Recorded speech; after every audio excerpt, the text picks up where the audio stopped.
Ciao a tutti amici giocatori di ruolo, oggi parliamo di un nuovo gioco, Quirz, ma prima mio papà insiste per farvi ascoltare la nostra rumorosa sigla!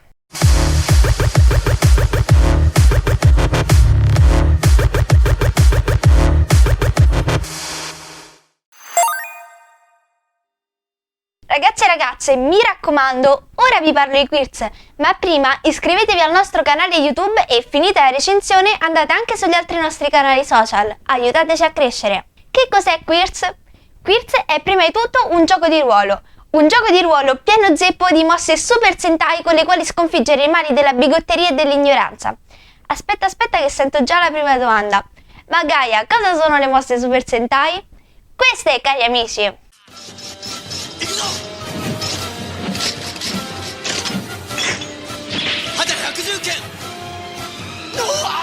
邪気退散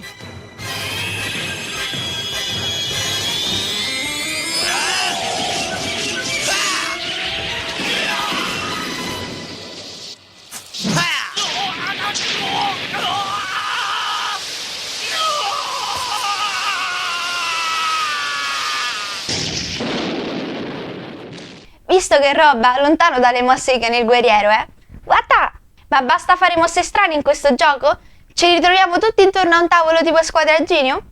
Certo che no, dovrete prima connettervi con il vostro potere, quale che esso sia, o meglio, quale che sia la sua origine. Potrebbe essere il vostro stile, una vostra passione, la vostra arte e così via. Come avrete intuito dal titolo del gioco e dalla sua scelta grafica, Quirz è un gioco molto legato alla comunità e al movimento LGBTQ+.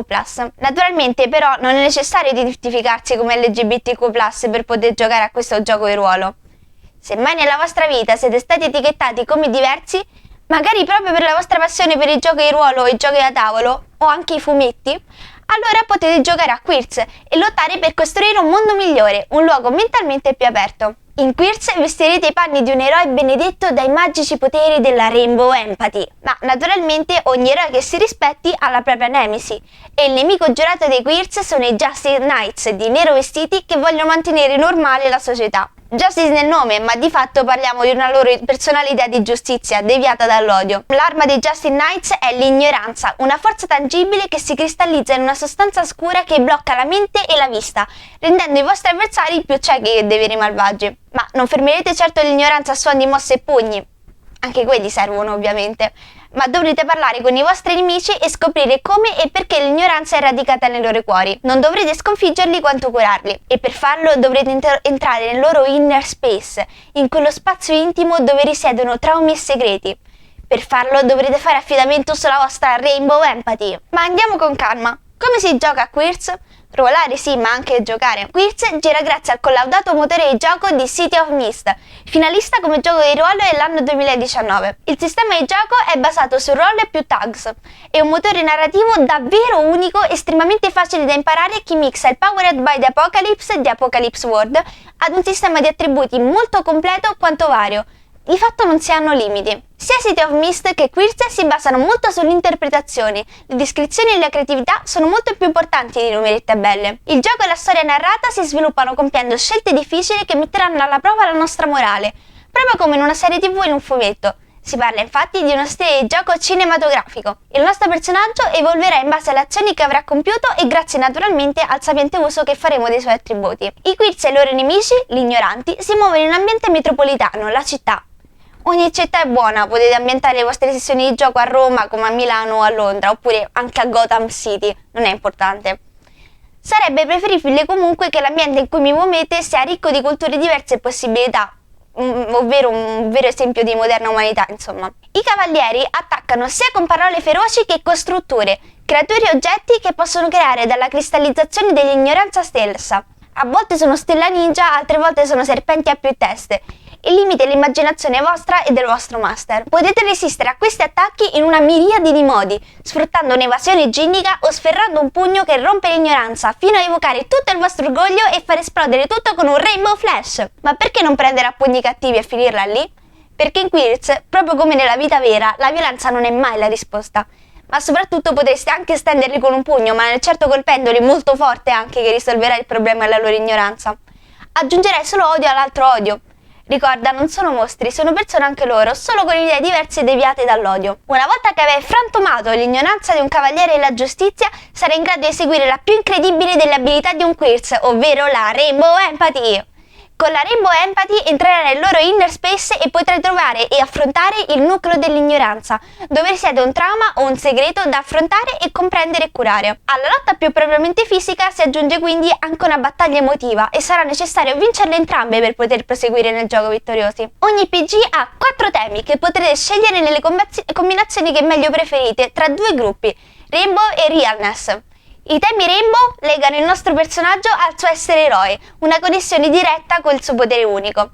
I temi della Realness invece sono relativi alla vita personale del PG. Si possono combinare come si preferisce, ma se si scelgono troppi temi Rainbow, il nostro PG non avrà uno sviluppo personale troppo preso dal suo alter ego eroe. Se al contrario si scelgono troppi temi Realness, allora si rischia di perdere il potere e ridiventare un basic. Ogni tema ha dei power tag, delle parole chiave o attributi che descrivono il personaggio e il suo potere. Durante le azioni il PG sarà libero di usarne quanto vuole o riesce, ma naturalmente dovranno sempre avere un senso e filare il discorso. Non fate power player pure qua, tipo papà. Ci provo. Non esiste un elenco delle restrizioni e le power tag che potete utilizzare. Potete inventarvele di sana pianta e sceglierle poi di volta in volta. Certo, è comunque importante definire un proprio stile di gioco per il nostro PG e quindi la scelta poi è sempre limitata seppur libera. Le scegliamo e poi quelle rimangono. La cosa migliore durante il gioco è poi creare delle tag combo, delle combinazioni di tag che unendosi acquistano ancora più valore e potere e quindi hanno un effetto maggiore nel gioco. Ogni tema ha anche una sua crescita o grow. Ci sono 3 livelli di crescita e quando si raggiungerà e supererà il 3° livello sarà possibile scegliere una nuova power tag per quel tema. Più opzioni di gioco! Yeah! Ogni tema del tipo Rainbow ha una sua runway, un suo ideale. Ogni volta che il PG potrebbe seguirlo nel gioco ma decide di ignorarlo, deve segnare un'ombra o shade sul suo tema. Se ciò accade per 3 volte, allora il PG è costretto a scambiare quel tema di tipo Rainbow per uno di tipo Realness. Allo stesso modo, ogni tema di tipo Realness ha la sua identity, che descrive un effetto particolare nella vita privata del PG. Anche qui, quando durante il gioco il PG va contro la sua identity, deve smarcare un'ombra o shade sul suo tema. Arrivati a 3, deve scambiare il tema con uno di tipo Rainbow. Occhio, perché se arrivi ad avere solo temi di tipo Rainbow, diventi un'icona, brilli di luce potentissima, il tuo potere è al massimo, ma poi ti bruci e scompari. Se invece arrivi ad avere solo temi Realness, allora torni a essere un basic e perdi ogni potere. No! Illimitato potere! E poi puff. Il master, in questo caso papà, di questo gioco si chiama Maestro delle Cerimonie, o MC. L'MC descrive la scena e assegna a ogni PG un proprio riflettore, in pratica il proprio turno per agire. Sotto al proprio riflettore possiamo descrivere cosa fa il nostro PG, cosa dice e chiedere ulteriori dettagli sulla scena in cui l'MC ci è immerso. A turno naturalmente ogni PG ha il proprio riflettore puntato addosso. Non esiste un ordine fisso di gioco, l'azione si muove fluida secondo le direttive dell'MC, le azioni dei PG e le reazioni dell'NPC della scelta. Il riflettore si muove in pratica come la camera di un film che inquadra tutti insieme o a turno mentre la storia si evolve. Nel nostro turno potremo effettuare una mossa o move. Come prima cosa dovrete descrivere cosa fate nel dettaglio scegliendo una delle 7 mosse base. Dovrete scegliere quali power tag utilizzare e stabilire quindi con l'MC i modificatori per status o storia. Rollare 2d6 e sommare il potere ottenuto grazie ai vari modificatori e attributi. Se il risultato è 10 o più, allora avete ottenuto un successo eccezionale. Se avete ottenuto un numero tra 7 e 9, allora si tratta di un successo. Se invece siete fermi a 6 o meno, allora mi spiace, ma si tratterà di un fallimento. La vostra azione non riesce e avrete dei malus, la situazione infatti si complica. Ma potete anche decidere di bruciare una power tag, compiendo un'azione particolarmente drammatica. Questo vuol dire che fino al prossimo riposo non si potrà più utilizzare quella power tag. Ma il grande vantaggio è che quello specifico rancio roll più power viene considerato come un 7 e quindi successo. Le mosse base o core move tra cui scegliere sono Be Vulnerable, sii vulnerabile, un tipo di mossa che ci mette in gioco con un'azione che potrebbe finire male per noi, come ad esempio cercare di proteggere qualcun altro o smettere di combattere per cercare di fermare un combattimento.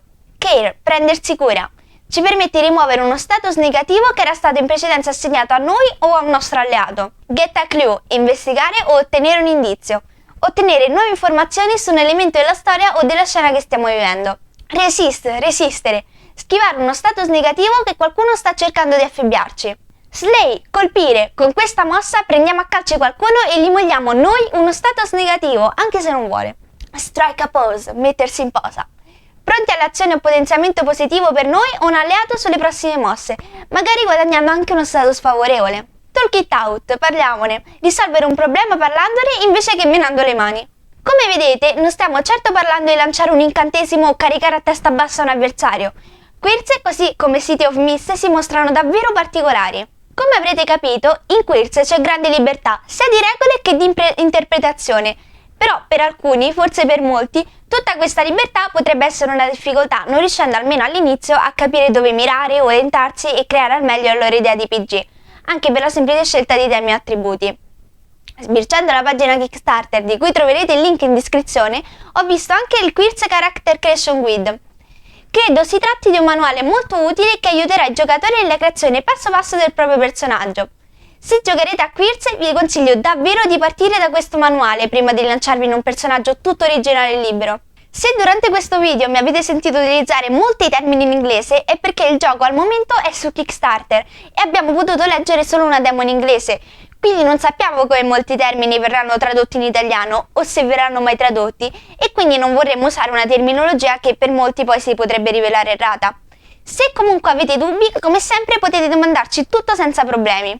Quello che mi ha subito impressionato di Quirze, non appena visto l'immagine su Instagram, è stato l'impatto grafico e il design usato, non solo i colori brillanti e scintillanti. Il gioco di ruolo Quirze è basato sull'opera manga di Sago Fukuda e i suoi disegni sono davvero bellissimi. Personalmente amo il fatto che ci sia molto meno matematica e più storytelling. La storia e soprattutto l'azione del gioco si sviluppano e progrediscono in maniera diversa rispetto ad altri giochi di ruolo. È piaciuto anche a mio papà, che comunque di solito adora destreggiarsi tra tabelle e regole su più manuali per trovare combinazioni particolarmente forti o anche solo uniche e differenti. In questo periodo poi mi sto appassionando anche molto ai manga e quindi mi è piaciuto particolarmente realizzare l'anteprima di questo gioco di ruolo. Quirze ci insegna che l'amore vince sull'odio. Si tratta solo di un gioco naturalmente, ma spero che sarà presto così anche nella vita vera, dove ancora troppo spesso stupidi pregiudizi sopravvivono e vengono condivisi da tante, anzi troppe persone. Ciao da Gaia, viva i giochi di ruolo e dagli di mosse Super Sentai! Rainbow Flash!